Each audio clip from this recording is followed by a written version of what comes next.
we'll start again. Sorry. Actually, someone else want to ask it because.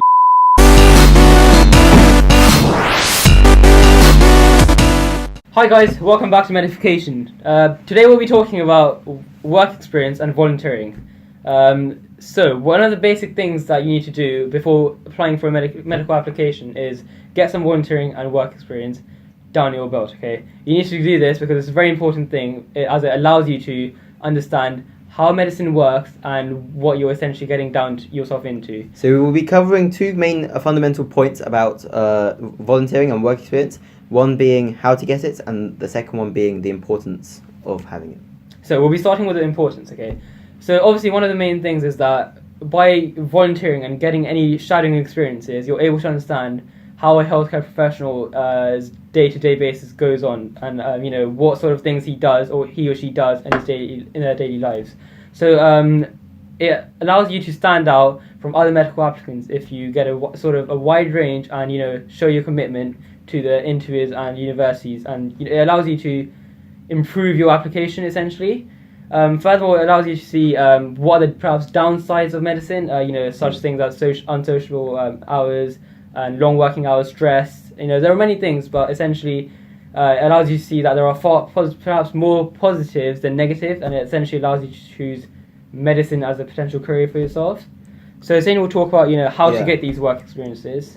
So we're aware that it's incumbent that we have work experiences for your application, and you need work experience. However, you would appreciate that this being a very demanding career causes work experience being very hard to find, and applying for it can be very difficult for many students. So there's two fundamental ways that you can apply for work experience. One of them is applying through personal contacts, and it's a lot easier generally to do it this way. And I was lucky enough to have a personal contact which helped me with my work experience. The second one could be through contacting yourself or through the school. So certain schools will have programs which will allow students to go on work experiences, and they may apply to the local hospital, which is Berkshire Hospital for us, and it makes it very easy for the student to actually find work experience. The third one is probably the hardest way to actually find work experience, and that's applying yourself and calling up doctors or sending them emails.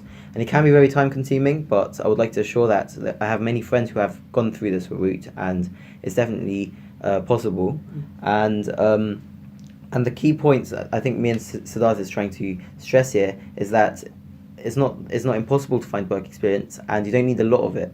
The main thing that we're trying to get from work experience is learning from what you've from your volunteering, from your work experience, and seeing the applicable skills that are transferable to medicine, and being a good doctor overall. Yeah, so definitely, like Hussein said, you'll be seeing many of your friends perhaps getting experiences in several places, and I'd like to assure you that it's not important as to how many experiences you get, but it's more about how you're able to reflect upon that and show to the universities in your medical interviews that what you've learned from it, what skills you've developed, and essentially how that's led you to improve yourself as a person and make yourself more suitable for that university course. And so in our case, medicine. So sorry, go ahead. And I would like to stress that it's very important to take notes whilst on work experience, because you will forget some of the events, and it's very important to use it in your interviews. And also, if you're lucky enough, it can be good to also do international work experience. It's not necessary, but it can be a point where you can compare the NHS, and it can be something that can be advantageous if you use it in the right way. So thank you for listening, and we would like to wrap up the video. And please don't forget to subscribe, like and share, and turn on post notifications.